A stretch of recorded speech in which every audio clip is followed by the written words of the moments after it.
बताइएगा तो अमृता शेरगिल प्रसिद्ध किस कला के लिए जाने जाते हैं? अमृता शेरगिल का संबंध किस क्षेत्र से है? चित्रकला से है, बिल्कुल सही है। अमृता शेरगिल का संबंध किस कला से है? चित्रकला से है। आगे बताइएगा तो एवरेस्ट शिखर पर लगातार 2 बार चढ़ने वाली भारत की प्रथम महिला कौन है? संतोष यादव है, बिल्कुल सही है। संतोष यादव जी हैं जो एवरेस्ट पर लगातार 2 बार चढ़ी हैं और ये भारतीय महिला हैं। आगे बताइएगा तो भारत की सबसे लंबी नदी कौन सी है? गंगा नदी है। और भारत की सबसे लंबी सहायक नदी कौन सी है? यमुना नदी है। भारत की सबसे लंबी नदी कौन सी है? गंगा। जबकि भारत की सबसे लंबी सहायक नदी कौन सी है? यमुना है। आगे बताइएगा तो पीर पंजाल सुरंग का नाम सुनते होंगे। पीर पंजाल रेलवे सुरंग जो है ये किसको किसको जोड़ता है? बानिहाल को हिल्टन साहिब से जोड़ता है। किसको जोड़ता है? बानिहाल को हिल्टन साहिब से जोड़ता है पीर पंजाल रेलवे सुरंग, ठीक है ना। आगे बताइएगा तो सत्यम समिति का संबंध किस उद्योग से था? वस्त्र उद्योग से था। सत्यम समिति का जो गठन किया गया था वो किस उद्योग के लिए किया गया था? वस्त्र उद्योग के लिए किया गया था। आगे बताना है कर्नाटक में राज्यसभा सीटों की संख्या कितनी है? कर्नाटक में राज्यसभा सीटों की संख्या 12 है, 11 नहीं है। कर्नाटक में राज्यसभा सीटों की संख्या कितनी है? 12 है। आगे बताइएगा तो धन विधेयक की विशेष प्रक्रिया का उल्लेख किस आर्टिकल में किया गया है? 109। धन विधेयक की परिभाषा 110 और धन विधेयक की विशेष प्रक्रिया भी हम पूछ रहे हैं जो 109 में है। आगे बताइएगा तो 111 में क्या है? आर्टिकल 111 में क्या है? राष्ट्रपति का वीटो है, बिल्कुल सही बोल रहे हैं। राष्ट्रपति का वीटो जो है 111 में है। 112 बताइएगा क्या है? 112 में वार्षिक वित्तीय विवरण यानी कि जिसको बजट के नाम से भी जान सकते हैं, वार्षिक वित्तीय विवरण 112 में है। आगे बताइएगा तो आर्टिकल 114 में क्या है? नहीं, प्राक्कलन समिति नहीं है, विनियोग विधेयक है। विनियोग विधेयक किस आर्टिकल में है? 114। और 115 में क्या है? पूरक अनुदान जो है, पूरक अनुदान वो 115 में है, आर्टिकल 115 में है। आगे बताइएगा तो वित्त विधेयक की स्थापना या फिर वित्त विधेयक की परिभाषा किस आर्टिकल के तहत है? वित्त विधेयक की परिभाषा 117। वित्त विधेयक की परिभाषा 117। वित्त आयोग की स्थापना 280। वित्त विधेयक की परिभाषा 117। वित्त आयोग की स्थापना 280। आगे बताना है वेद समाज की स्थापना केशव चंद्र सेन के द्वारा किया गया था। कब किया गया था? नहीं, 1864 में किया गया था। वेद समाज की स्थापना जो है ये केशव चंद्र सेन और श्री धरालू नायडू के द्वारा किया गया था। जो कब किया गया था? 1864 में किया गया था, ठीक है ना। और ये वेद समाज जो है ब्रह्म समाज जो राजा राम मोहन राय किए थे स्थापना, उससे प्रेरित था, ठीक है ना। आगे बताइएगा तो भारत में गेंडा संरक्षण परियोजना की शुरुआत किस वर्ष हुई है?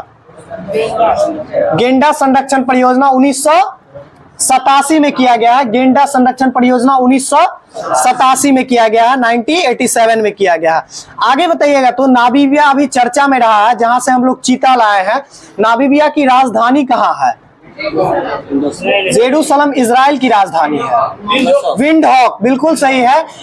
नामीबिया की राजधानी कहाँ है? विंडहॉक है। आगे बताइएगा तो भारत में बजट पर मतदान की प्रणाली का प्रारंभ कब से हुआ है?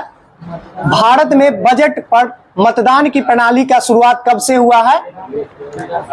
ये 1909 का अधिनियम था। भारत शासन अधिनियम 1909 था जब भारत में बजट पर मतदान की प्रणाली की शुरुआत हुई है।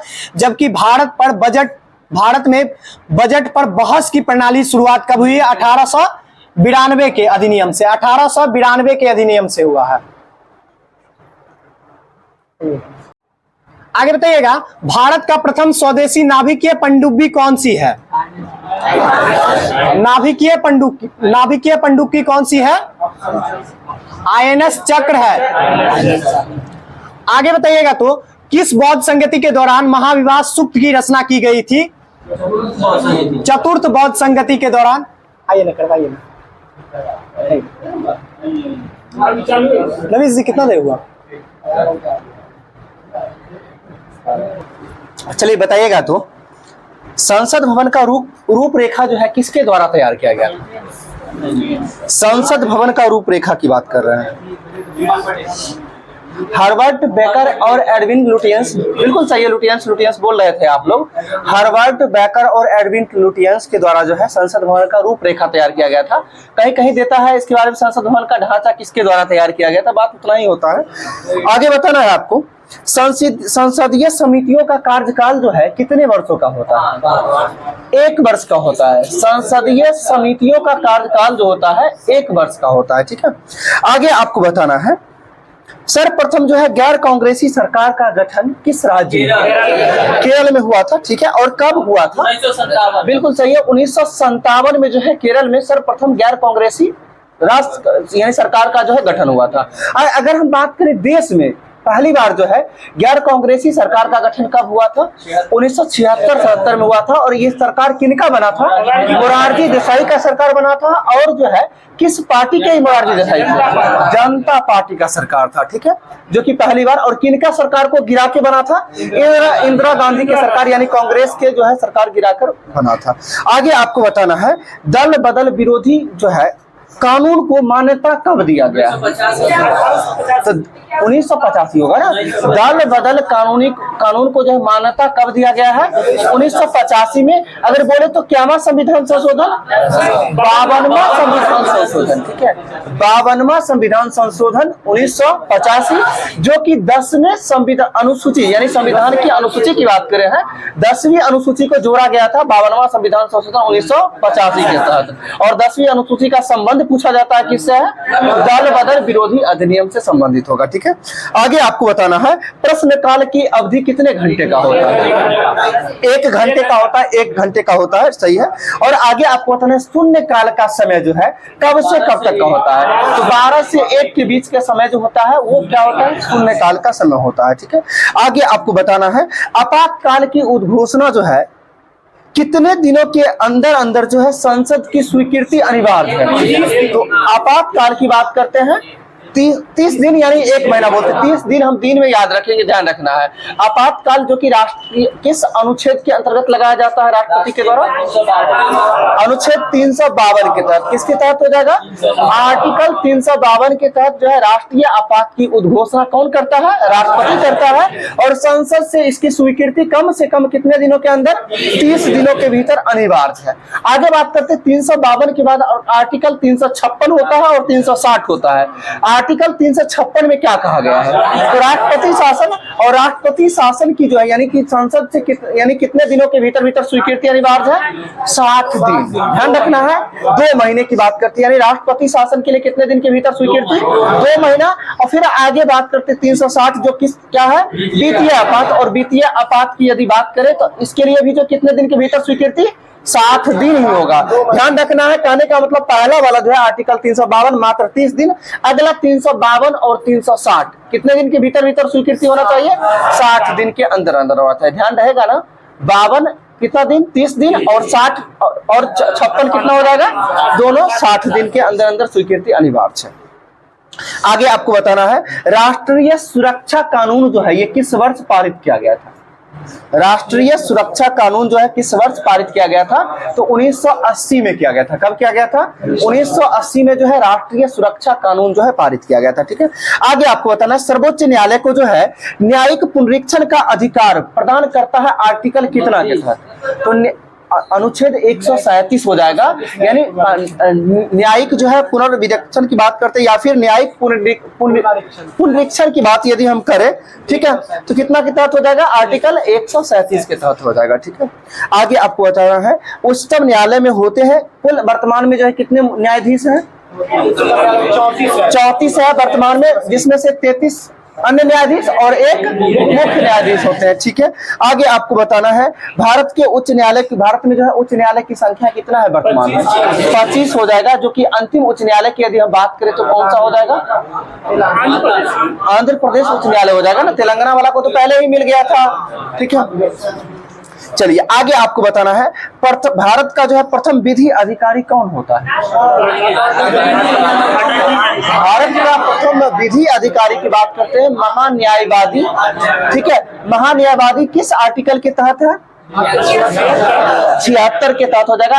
और महान्यायवादी को ही इंग्लिश में अटॉर्नी जनरल भी बोलते हैं, ठीक है, आर्टिकल 76 के तहत। और आगे बताना महाधिवक्ता की बात करते हैं, तो महाधिवक्ता राज्य के जो है प्रथम विधि अधिकारी होता है, सलाहकार होता है, जो किस आर्टिकल के तहत है, 165 के तहत जो है महाधिवक्ता हो जाएगा, ठीक है। आगे आपको बताना है संविधान का व्याख्या करने वाला जो है तथा संरक्षक माना जाता है, किसको माना जाता है, सर्वोच्च न्यायालय को माना जाता है, सुप्रीम कोर्ट को। और सुप्रीम कोर्ट की स्थापना कब हुआ था ये बताना है। वर्तमान सुप्रीम कोर्ट का स्थापना की बात करते हैं 1950 हो जाएगा, जो कि 28 जनवरी 1950 को वर्तमान सुप्रीम कोर्ट की स्थापना किया गया था। क्योंकि आप समझ सकते हैं 26 जनवरी 1950 को संविधान तो लागू हो गया था, और आप जानते हैं संविधान का रक्षक किसे कहा जाता है, सर्वोच्च न्यायालय को ही कहा जाता है, यानी उसकी व्याख्या करने वाला भी किसे कहा जाता है, व्याख्याता सर्वोच्च न्यायालय को ही कहा जाता है। और यदि संविधान यदि बन गया है, लागू हो गया, तो इसकी रक्षा करने वाला तो होना जरूरी है ना। तो इसके लिए किसकी गठन किया गया, सुप्रीम कोर्ट की। और सुप्रीम कोर्ट का गठन इसके बाद ही ना होगा, तो जस्ट 2 दिन बाद याद रखना, 28 जनवरी 1950। अगर आपसे ये पूछा जाए कि भारत में संघीय न्यायपालिका की स्थापना कब किया गया था, यानी संघीय न्यायालय की स्थापना ये है 1935 का अधिनियम के तहत 1937 में। कब हो जाएगा, 1935 के अधिनियम के तहत 1937 से भारत में प्रथम संघीय न्यायालय, ठीक है। चलिए आगे आपको अगर भारत ये पूछा जाए कि भारत में पहला जो है कलकत्ता में सुप्रीम कोर्ट की स्थापना कब किया गया था, वो 1774 में किया गया था। और किस अधिनियम के तहत, 1773 के रेगुलेटिंग एक्ट के तहत। कब, 1774 में किया गया था। और ये भी आपको बताना है 1774 में जो कलकत्ता में सुप्रीम कोर्ट की स्थापना किया गया था, उसके प्रथम मुख्य न्यायाधीश कौन थे, सर एलिजा इम्पे। कौन हो जाएंगे, सर एलिजा इम्पे हो जाएंगे प्रथम मुख्य न्यायाधीश। और 3 अन्य न्यायाधीश थे, ठीक है, चेस्टर, लिनेस्टर और हाइड, यानी पूरा नाम की बात यदि करें तो चैम्बर्स, लिनेस्टर और हाइड, ये तीनों व्यक्ति थे। एक साथ याद रखने का तरीका, चेस्टर, लिनेस्टर, हाइड याद रखिएगा, ऑप्शन से छांट लीजिएगा, ठीक है। 3 थे। आपसे ये सीधा सीधा क्वेश्चन पूछा जाता है कि निम्न में से जो है कलकत्ता में प्रथम सुप्रीम कोर्ट के न्यायाधीशों में से कौन एक नहीं थे। 4 तो आपको जान ही रहे हैं, पहला तो मुख्य न्यायाधीश सर एलिजा इम्पे, और बाकी 3 अन्य रहेगा, एक को हटा के दूसरा डाल दिया जाएगा, आपको छांटना रहता है, ठीक है। चलिए आगे आपको बताना है कंपनी को के जो है व्यापारिक अधिकार को समाप्त कर दिया गया था, कब किया गया था। देखिए कंपनी के व्यापारिक एकाधिकार को जो है सुन लीजिए, अच्छा से सुन लीजिएगा, 1813 में जो है एक व्यापारिक एकाधिकार को समाप्त किया गया था। लेकिन चीन के साथ जो है चाय और चीनी के व्यापार को, व्यापारिक एकाधिकार को 20 वर्षों के लिए बढ़ा दिया गया था। और 20 वर्षों के लिए बढ़ाकर चीन, यानी कहने का मतलब अगर बोले जाए तो ईस्ट इंडिया कंपनी को जो है व्यापारिक अधिकार को पूर्णतः समाप्त कब किया गया था, तो 1833 में। कब हो जाएगा, 1833 में जो है पूर्णतः समाप्त कर दिया गया था, ठीक है। आगे बताना है भारत में ईसाई मिशनरियों का आगमन, यानी ईसाई पुजारियों का आगमन कब हुआ था, तो 1813 के चार्टर एक्ट में हुआ था। ध्यान से, भारत में ईसाई मिशनरियों का आगमन जो है किसके तहत हुआ था, 1813 के चार्टर एक्ट के तहत ही हुआ था। और इसके साथ साथ ये भी ध्यान रखना है कि भारत में जो है शिक्षा पर भारतीयों के लिए 1 लाख रुपए का व्यय कब से दिया गया है, किस अधिनियम के तहत, ये भी 1813 के चार्टर एक्ट के तहत ही जो है भारतीयों के लिए जो शिक्षा पर प्रत्येक साल 1 लाख रुपया का बजट यानी जो है व्यय करने का अधिकार दिया गया था। आगे आपको बताना है कि मंडल आयोग का संबंध किससे है, तो पिछड़ा वर्ग यानी कहने बोले तो पिछड़ा जाति वर्ग से संबंधित है। और मंडल आयोग का गठन कब हुआ था, 1979 में गठन हुआ था, 17 ने 1979 में जो है मंडल आयोग का गठन हुआ था। कब हुआ था, 1979 में, ठीक है। आगे आपको बताना है गवर्नर जनरल का नाम बदलकर वायसराय कब किया गया था, 1858 के तहत किया गया था। और आगे ये भी बताना आपको कि किस अधिनियम के तहत जो है ईस्ट इंडिया कंपनी का शासन जो है वायसराय यानी गवर्नर जनरल के हाथ से हटाकर ब्रिटिश क्राउन को सौंप दिया गया था, तो 1858 के तहत ही। और आपको यह भी बताना है कि 1858 में जो है महारानी विक्टोरिया की घोषणा पत्र को जो है किसके द्वारा पढ़ा गया था, लॉर्ड कैनिंग के द्वारा पढ़ा गया था। कहां में पढ़ा गया था, इलाहाबाद में पढ़ा गया था। और किस तिथि को पढ़ा गया था, तो 1 नवंबर 1858 को। ध्यान रखना है, कब, 1 नवंबर 1858 को। कहां में, इलाहाबाद में किसके द्वारा? लॉर्ड कैनिंग के द्वारा। और इसके तहत क्या घोषणा किया गया था कि ईस्ट इंडिया कंपनी का जो है प्रशासनिक अधिकार जो है किसके हाथों सौंप दिया गया था? तो ब्रिटिश क्राउन के हाथों सौंप दिया गया था, ब्रिटिश क्राउन के हाथों सौंप दिया गया था। आगे आपको बताना है मद्रास उच्च न्यायालय के अधीन जो है कौन सा क्षेत्र आता है? तो पांडिचेरी, ऐसे पूछा जाता है कि पांडिचेरी जो है किस उच्च न्यायालय के क्षेत्राधिकार के अंतर्गत आता है? तो मद्रास के अंतर्गत आता है, ठीक है। और आपको यह भी बताना है कि मद्रास उच्च न्यायालय का स्थापना किस वर्ष हुआ था? 1862 में। ध्यान रखना है कि 3 उच्च न्यायालय का स्थापना जो है 1862 में हुआ था, जिसमें से कौन कौन हो जाएगा? इलाहाबाद का है, सुन रहे हैं, इलाहाबाद नहीं होगा, ठीक है, इलाहाबाद 66 होगा। कलकत्ता, मुंबई, मद्रास, मेरे साथ याद रखिएगा, कलकत्ता, मुंबई, मद्रास, ये तीनों उच्च न्यायालय का स्थापना 1862 में। और इसके 4 साल बाद इलाहाबाद उच्च न्यायालय का स्थापना किया गया था, जो कब? 1866 में। अभी पूछा जाता है कि भारत का जो है सबसे बड़ा खंडपीठ वाला उच्च न्यायालय कौन सा है? इलाहाबाद उच्च न्यायालय ही हो जाएगा, ठीक है। और इलाहाबाद उच्च न्यायालय के बाद जो है किस राज्य के उच्च न्यायालय का स्थापना किया गया था? तो कर्नाटक उच्च न्यायालय का। और कर्नाटक का उच्च न्यायालय का स्थापना कब हुआ था? 1884 में। कब हुआ था? 1884 में जो है कर्नाटक उच्च न्यायालय का स्थापना हुआ था, ठीक है। चलिए आगे आपको बताना है बिहार का जो है उच्च न्यायालय का स्थापना कब हुआ है? 1916 में हुआ है, सभी लोग को पता होना चाहिए, ठीक है। चलिए आगे की बात यदि हम करते हैं, भारत में जो है सर्वप्रथम जो है उच्च न्यायालय का गठन एवं कब तथा किन स्थानों पे? अभी जस्ट बता ही दिए कब? 1862 में। और किन किन स्थानों पे? 3 स्थानों पे, कलकत्ता, मुंबई, मद्रास हो जाएगा, ठीक है। आगे आपको बताना है पटना उच्च न्यायालय भी बता दिया आपको कब? 1916। दिल्ली हाईकोर्ट का स्थापना बता दीजिएगा।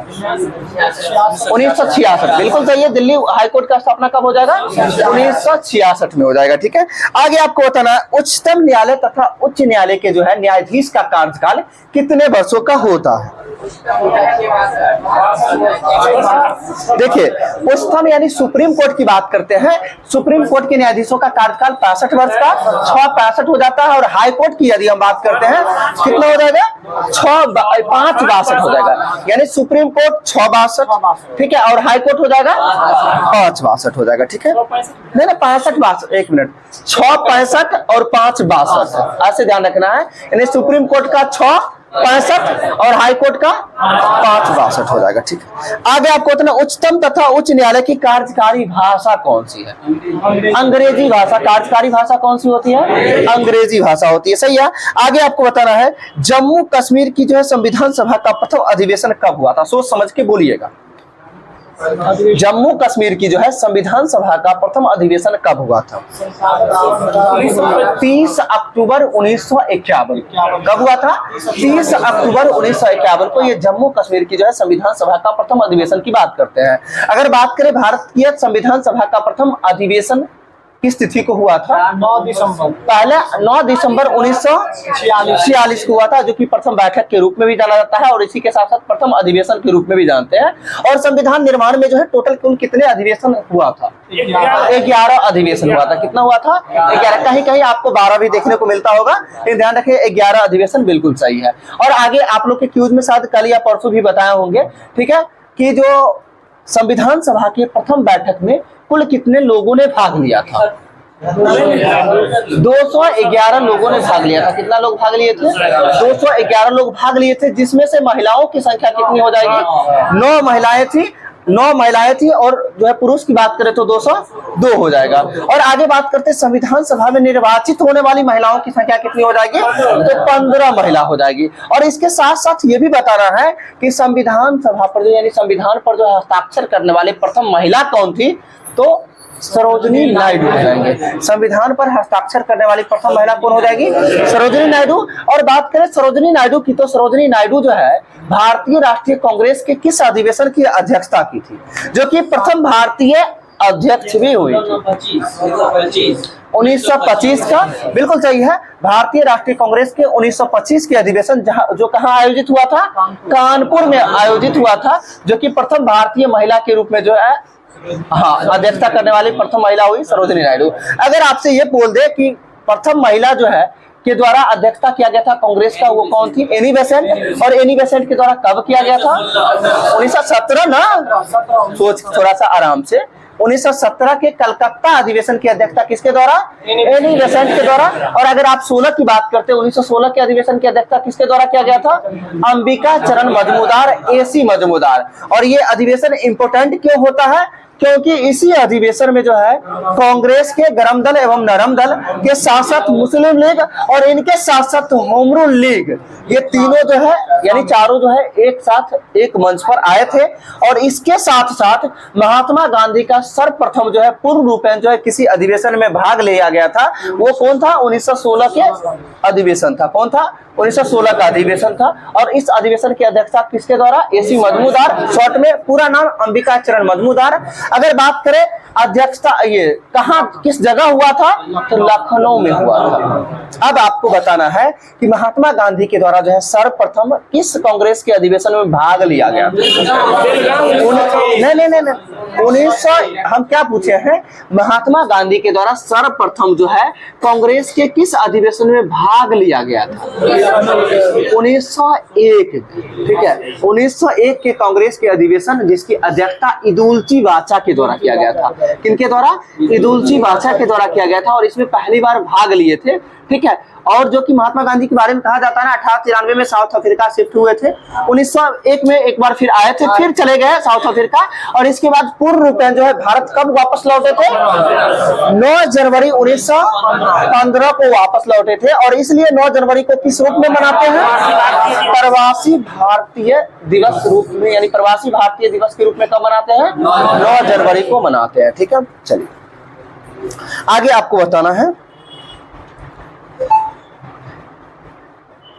लोक सेवाओं हेतु जो है ली कमीशन यानी ली आयोग का गठन किस वर्ष हुआ था? ठीक है, बिल्कुल चाहिए 1923-24 में जो है, यानी कहीं कहीं 23-24 भी देता है। ली कमीशन का गठन कब हुआ था? 1923-24 में, जो किसके गठन से संबंधित था? लोक सेवा आयोग के गठन से संबंधित था। और बात करते हैं यह किस अधिनियम पे आधारित था? 1919 के भारत शासन अधिनियम पे आधारित था, ठीक है। और इस कमीशन के सिफारिश के तहत जो है लोक सेवा आयोग का गठन किस वर्ष हुआ था?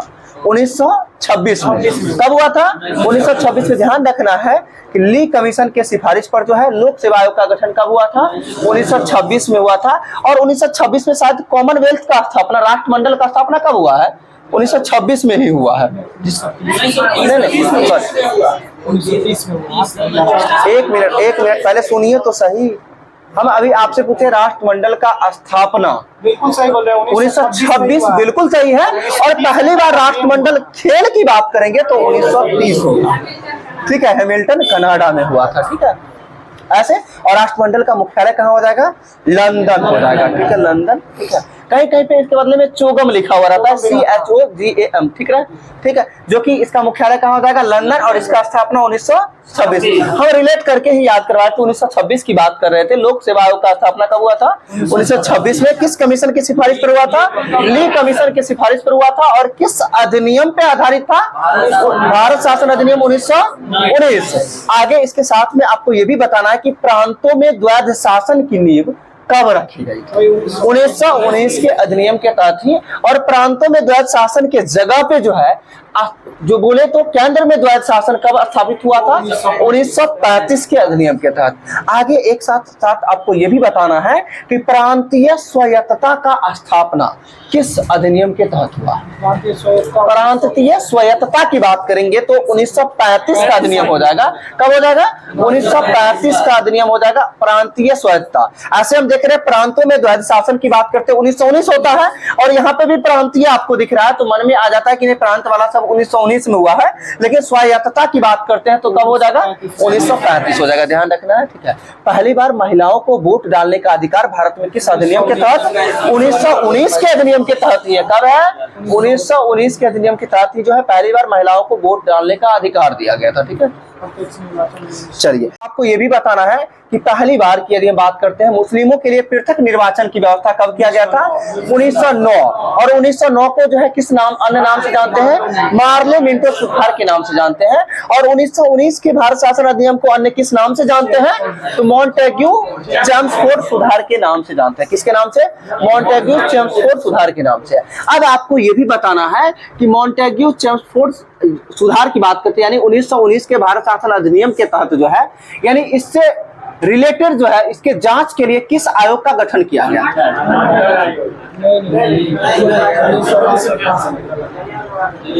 साइमन कमीशन का स्थापना किया गया। ध्यान रखना है, साइमन कमीशन का स्थापना किसके लिए किया गया था? तो 1919 के भारत शासन अधिनियम का देखना था कि इस मतलब यानी ब्रिटिश सरकार को यह देखना था कि हम भारत शासन अधिनियम 1919 के तहत जितने भी भारत के लिए शासन व्यवस्था को लागू किए हैं उसका क्या प्रभाव पड़ा है, यानी उसका क्या क्या असर दिख रहा है, क्या क्या बेनिफिट है, उसके लिए किसका गठन किया था? साइमन कमीशन का। और साइमन कमीशन का गठन किया था तो साइमन कमीशन कुल कितने सदस्यीय था? 7 सदस्यीय था। और 7 सदस्य में सातों के सातों सदस्य कहाँ के थे?